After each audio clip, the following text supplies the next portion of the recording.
সুপ্রিয় শিক্ষার্থীরা, তোমরা সবাই কেমন আছো? আশা করি ভালো আছো। স্বাগতম তোমাদের সবাইকে আমার ক্লাসে। শ্রেণী নবম দশম, বিষয় হিসাব বিজ্ঞান, অধ্যায় 5। লেখাপড়া লকডাউন নয়, লকডাউন হচ্ছে দেশ। এটা মনে রাখতে হবে, সবাইকে লেখাপড়া করতে হবে। ছবিতে আমরা কি দেখতে পাচ্ছি? আমরা দেখতে পাচ্ছি একজন লোক হিসাব নিকাশ করছে।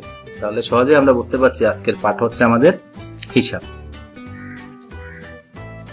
শিখন বলে এই পাঠ শেষে, এই অধ্যায় পাঠ শেষে শিক্ষার্থীরা কি কি শিখতে পারবে? এক, হিসাব কিরা বলতে পারবে, হিসাবের প্রকারভেদ, ডেবিট ও ক্রেডিট নির্ণয় করতে পারবে, হিসাবের বিভিন্ন প্রকার টি-ছক ও চলমান জের ছক প্রস্তুত করতে পারবে এবং তাদের বৈশিষ্ট্য ব্যাখ্যা করতে পারবে, হিসাব সমীকরণ অনুযায়ী হিসাবের শ্রেণীবিভাগ করতে পারবে। আমরা আরেকটা চিত্র দেখতে পাচ্ছি, এটা হচ্ছে হিসাবের। টাকা লেনদেন করার সময় আমাদের অনেক সময় অর্থের প্রাপ্তি ঘটে, আবার অর্থের প্রদান ঘটে, ব্যয় হ্রাস বৃদ্ধি পায়, আয় হ্রাস বৃদ্ধি পায়, দায় হ্রাস বৃদ্ধি পায়, সম্পত্তি হ্রাস বৃদ্ধি পায়। এই জন্য আমাদের হিসেবের খুব প্রয়োজন। ব্যবসা প্রতিষ্ঠানে প্রতিদিন বিভিন্ন ধরনের বহু লেনদেন সংগঠিত হয়ে থাকে। এসব লেনদেন থেকে একটি নির্দিষ্ট সময় শেষে প্রতিষ্ঠানের ক্রয় বিক্রয়, খরচ, লাভ, ক্ষতি, সম্পত্তি, দেনা পাওনা ইত্যাদি জানা সম্ভব না। এসব জানার জন্য লেনদেনগুলোকে শ্রেণীবিন্যাস করে আলাদা আলাদা হিসাব খাতে বা হিসাবে লিপিবদ্ধ করতে হয়। লেনদেনগুলোকে বিশ্লেষণ করে কোনো নির্দিষ্ট ব্যক্তি, প্রতিষ্ঠান, সম্পত্তি, দায় ও আয় বা ব্যয় সংক্রান্ত সমজাতীয় লেনদেনগুলোকে সংক্ষিপ্ত আকারে একত্রে লিপিবদ্ধ করলে যে বিবরণী প্রস্তুত করা হয় তাকে হিসাব বলা হয়। ডেবিট ও ক্রেডিট নির্ণয়ের সহজ সূত্র তোমাদের জন্য দিলাম, একটু মনোযোগ দিয়ে শুনবে। এটা কবিতার মতনই। আয়ের নাকি স্বভাব ক্রেডিট, বাড়লে ক্রেডিট চাই। আয় কমলে কষ্ট হলেও ডেবিট করা চাই। ব্যয় বা ক্ষতি ডেবিট ঘরের, বাড়লে ডেবিট চাই। ব্যয়ের আসে মুচকি হেসে ক্রেডিট করা চাই। সম্পত্তির নেচার ডেবিট, আসলে ডেবিট চাই। শখের এদন ঘর চাললে ক্রেডিট করা চাই। দায় বা দেনা ক্রেডিট জাতের, বাড়লে ক্রেডিট চাই। এমন আপদ বিদায় নিলে ডেবিট করা চাই। অনলাইন ক্লাসে এসে স্যার হেসে বলল কেটে ছড়া, খুব সহজে হয়ে গেল হিসাবের মূল পড়া। তোমরা সবাই এই কবিতার মতন এই সহজ সূত্রটা লিখে নেবে, তাহলে সহজেই বুঝতে পারবে ডেবিট আর ক্রেডিট নির্ণয় করা। এরপরও আমরা হিসাবের প্রকারভেদ অনুযায়ী ডেবিট ও ক্রেডিট নির্ণয় নীতি রয়েছে। আধুনিক হিসাবকে আমরা 5 ভাগে ভাগ করতে পারি: সম্পদ, দায়, আয়, ব্যয়, মালিকানা সত্ত্ব। অর্থাৎ সম্পদ বৃদ্ধি পেলে ডেবিট, হ্রাস পেলে ক্রেডিট। দায় বৃদ্ধি পেলে ক্রেডিট, হ্রাস পেলে ডেবিট। আয় বৃদ্ধি পেলে ক্রেডিট, হ্রাস পেলে ডেবিট। ব্যয় বৃদ্ধি পেলে ডেবিট, হ্রাস পেলে ক্রেডিট। মালিকানা সত্ত্ব বৃদ্ধি পেলে ক্রেডিট আর হ্রাস পেলে ডেবিট। এইভাবে আমাদের বই দেওয়া আছে, কিন্তু আসলে এইভাবে পড়লে হয়তো অনেক সময় ভুলে যেতে পারো। তোমাদের সহজভাবে বলছি। এখানে পাশে একটা সাইড নোট দেওয়া আছে, দেখো, সংক্ষেপে সূত্র দেওয়া আছে। এ প্লাস ই বৃদ্ধি পেলে ডেবিট হবে এবং এল প্লাস ওই প্লাস আর বৃদ্ধি পেলে ক্রেডিট হবে। শুধু এই কথাটা মনে রাখতে পারলে হবে। এ মানে হচ্ছে অ্যাসেট, ই মানে হচ্ছে এক্সপেন্সেস। তার মানে কি, এক নম্বর আর ই মানে হচ্ছে এক্সপেন্সেস 4 নম্বর। সম্পদ আর ব্যয় এই দুটো যখন বৃদ্ধি পাবে তখন আমরা ডেবিট বলবো, আর হ্রাস পেলে ক্রেডিট। আর দায়, আয়, মালিকানা সত্ত্ব, তার মানে কি এল প্লাস ওই প্লাস আর। দায় মানে হচ্ছে কি লাইবিলিটিস, আর মালিকানা সত্ত্ব মানে হচ্ছে কি ওনার ইকুইটি, আর আয় মানে হচ্ছে রেভিনিউ। তার মানে এল প্লাস ওই প্লাস আর বৃদ্ধি পেলে ক্রেডিট হয় আর হ্রাস পেলে ডেবিট হয়। আশা করি তোমরা সবাই বুঝতে পেরেছো। ব্যবসা প্রতিষ্ঠানের অন্যতম প্রধান উদ্দেশ্য আর্থিক ফলাফল ও আর্থিক অবস্থা নিরূপণ করা। এখন আমরা একটি ঘটনা দেখছি। জনাব সাগর একজন চাকরিজীবী।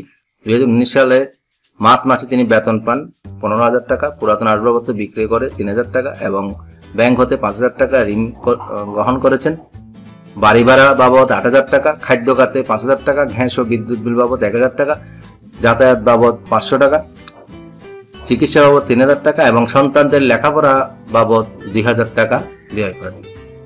তাহলে আমরা সহজে বুঝতে পারছি এখানে যেগুলো আমরা প্রাপ্তি সেগুলো যদি আমরা যোগ করি, সেখান থেকে প্রদানগুলো যদি আমরা বিয়োগ করে দিই, তাহলে যেটা থাকবে সেটা হচ্ছে উদ্বৃত্ত। এখানে সহজে বোঝা যাচ্ছে প্রথমে তিনি বেতন বাবদ এত টাকা পেয়েছিলেন 15,000 টাকা, তারপর আসবাবপত্র বিক্রি করে 3,000 টাকা, সেটাও লিখলাম। 5,000 টাকা হচ্ছে ব্যাংক হতে পেয়েছে, ব্যাংক হতে ঋণ গ্রহণ করেছিল, তাহলে মোট প্রাপ্তি হয়েছে তার 23,000 টাকা। আর প্রদান, তিনি কি কি প্রদান করেছিলেন? বাড়ি ভাড়া 8,000 টাকা দিয়েছেন, যেটা এখানে লেখা হয়েছে। খাদ্য খাতে 5,000 টাকা দিয়েছেন, গ্যাস ও বিদ্যুৎ বিল 1,000 টাকা দিয়েছেন, যাতায়াত বাবদ 500 টাকা দেওয়া হয়েছে, চিকিৎসা বাবদ 3,000 টাকা দেওয়া হয়েছে এবং সন্তানদের লেখাপড়া খরচ বাবদ 2,000 টাকা দেওয়া হয়েছে। তাহলে মোট খরচ হচ্ছে, যেটা আমরা প্রদান বলছি, 19,500 টাকা। তাহলে আর অবশিষ্ট বা উদ্বৃত্ত রইল 23,000 থেকে যদি আমরা 19,500 বাদ দিই 3,500 টাকা। এটাকে আমরা সহজভাবে করেছি। আবার এখন হিসাব বিজ্ঞানের নিয়ম অনুযায়ী আমরা ছক আকারে করবো, একটু খেয়াল করো তোমরা। হিসাব বিজ্ঞানের উপরোক্ত তথ্য উপস্থাপনের জন্য নির্দিষ্ট ছক অনুসরণ করা হলো। ডেবিট ক্রেডিট, মাঝখানে নগদান হিসাব। এখন বেতন প্রাপ্তিগুলো লিখলাম। ডেবিট দিকে বেতন প্রাপ্তি আসবাবপত্র বিক্রয়, ব্যাংক ঋণ, ডেবিট দিকে হলো 23,000 টাকা। তারপর ক্রেডিট দিকে বাড়ি ভাড়া, খাদ্য, গ্যাস ও বিদ্যুৎ বিল, যাতায়াত, লেখাপড়া, এগুলো সবগুলো যোগ করলাম। 23,000 থেকে এগুলো সবগুলো 8,000, 5,000, 1,000, 500, 3,000, 2,000 এগুলো বাদ দিলাম। বাদ দিলে যে ব্যালেন্সটা আসবে বা উদ্বৃত্ত আসবে সেটা হচ্ছে 3,500 এবং দুনো দিকে ব্যালেন্সটা আমরা সমাপ্তি জের দিয়ে মিলিয়ে নেব। হিসাবের ছক দুই ধরনের, একটা হচ্ছে টি ছক পদ্ধতি, যেটাকে বলা হয় সনাতন পদ্ধতি, আর আরেকটা হচ্ছে চলমান জের পদ্ধতি, যেটাকে বলা হয় আধুনিক পদ্ধতি। টি ছক, টি ছকে আমরা দেখতে পাচ্ছি প্রথমে হিসাবের নাম এবং শিরোনাম লিখতে হবে, ডেবিট এবং ক্রেডিট লিখতে হবে, হিসাবের কোড নম্বর লিখতে হবে। এখানে ছক কয়টা আমরা দেখতে পাচ্ছি? 1, 2, 3, 4, 5, 6, 7, 8, 8টা। তার মানে ডেবিট দিকে হচ্ছে 4টা, তারিখ বিবরণ জাবেদা 20 টাকা। ঠিক একই রকম ক্রেডিট পাশেও তারিখ বিবরণ জাবেদা 20 টাকা। আশা করি আমরা এটা করতে পারবো, ছকটা আঁকতে পারবো। ডেবিট দিকে 4টা, ক্রেডিট দিকে 4টা। এই টি ছকের বৈশিষ্ট্য রয়েছে, হিসাবের একটি শিরোনাম থাকবে। ছকটি ডেবিট ও ক্রেডিট দুটি অংশে বিভক্ত থাকে, উভয় অংশে 4টি করে মোট 8টি কলাম থাকবে। নির্দিষ্ট সময় পর পর হিসাবের উদ্বৃত্ত নির্ণয় করতে হবে। হিসাবের কোড নম্বর থাকবে। চলমান জের ছক, হিসাবের নাম, শিরোনাম, হিসাবের কোড নং, তারিখ বিবরণ জাবেদা পৃষ্ঠা, ডেবিট টাকা, ক্রেডিট টাকা। এখানে জের বা উদ্বৃত্ত, ডেবিট ক্রেডিট দেওয়া হয়েছে। হিসাবের একটি শিরোনাম থাকবে, হিসাবের কোড নাম্বার থাকবে, তারিখ বিবরণ ও জাবেদা পৃষ্ঠার কলাম থাকবে। টাকার কলাম মোট 4টি থাকে, এই যে আমরা এখানে দেখতে পাচ্ছি 1টা, 2টা, 3টা, 4টা। অর্থাৎ ডেবিট টাকা, ক্রেডিট টাকা, আবার এদিকে জের উদ্ধৃতির দিকে ডেবিট ক্রেডিট আছে। ডেবিট ও ক্রেডিট টাকার কলাম পাশাপাশি অবস্থিত থাকে। প্রতিটি লেনদেন লিপিবদ্ধের পর হিসাবের উদ্বৃত্ত নির্ণয় করা হয়। হিসাবের শ্রেণীবিভাগ, হিসাবের শ্রেণীবিভাগে দুই ভাগে ভাগ করা হয়েছে, একটা হচ্ছে সনাতন পদ্ধতি, একটা হচ্ছে আধুনিক পদ্ধতি।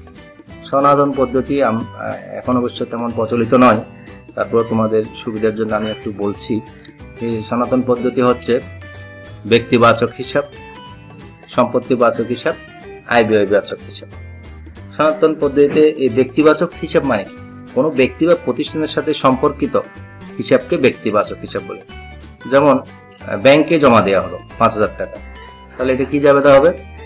ব্যাংক হিসাব ডেবিট, নগদান হিসাব ক্রেডিট। এখানে ব্যাংক হিসাব ব্যক্তিবাচক হিসাব, কারণ ব্যাংক একটি প্রতিষ্ঠান বা কৃত্রিম ব্যক্তি।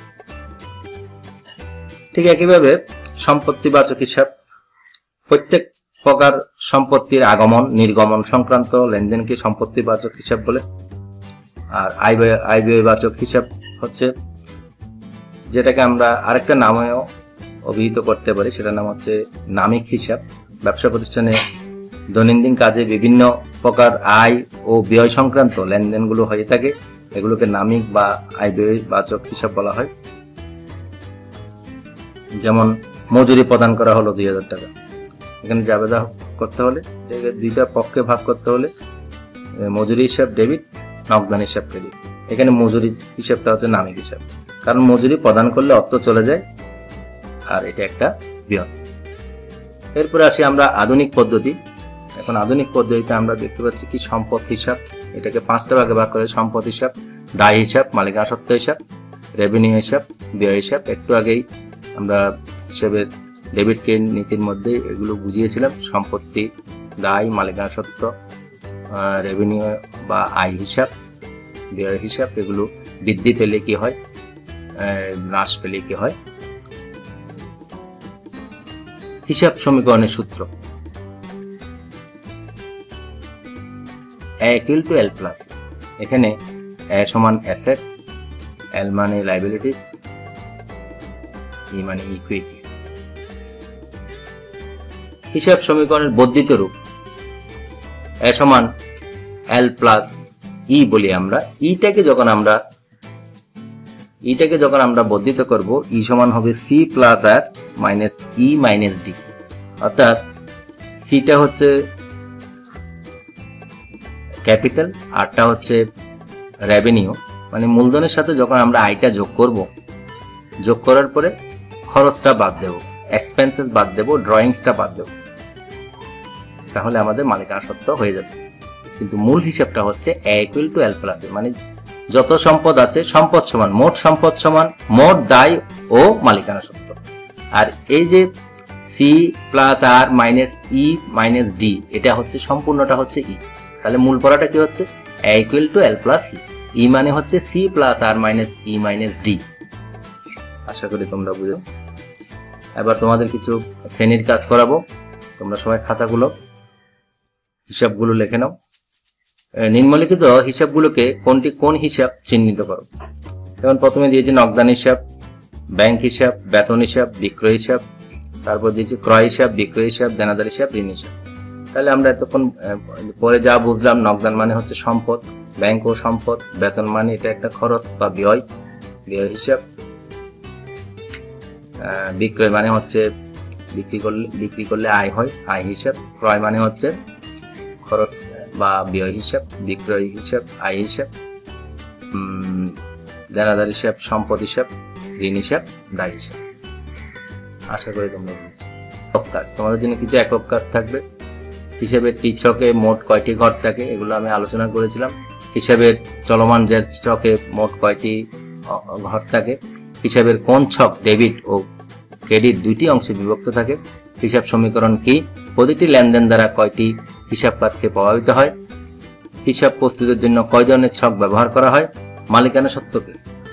এই একক কাজগুলো বাছাই করে ফেলবে। এরপরে সবার জন্য একটা বাড়ির কাজ দেওয়া হয়েছে। জনাব রহিম তার ব্যবসায়ের যাবতীয় লেনদেন দুতরফা দাখিলা পদ্ধতিতে হিসাব সংরক্ষণ করেন। 2019 সালের জানুয়ারি মাসের লেনদেনগুলো ছিল নিম্নরূপ: 1. নগদে পণ্য বিক্রয় করেন 15,000 টাকা। 2. ব্যাংকে জমা দেন 5,000 টাকা। 3. নগদে পণ্য ক্রয় 8,000 টাকা। 4. কর্মচারীকে বেতন প্রদান 2,000 টাকা। করিমের নিকট ধারে পণ্য বিক্রয় 5,000 টাকা। ক. জনাব রহিমের জানুয়ারি মাসে মোট বিক্রয়ের পরিমাণ কত? খ. জনাব রহিমের মালিকানা সত্ত্বের পরিমাণ কত? গ. উপযুক্ত লেনদেন দ্বারা হিসেবের শ্রেণী বিভাগ ছকের সাহায্যে দেখাও। ধন্যবাদ সকল।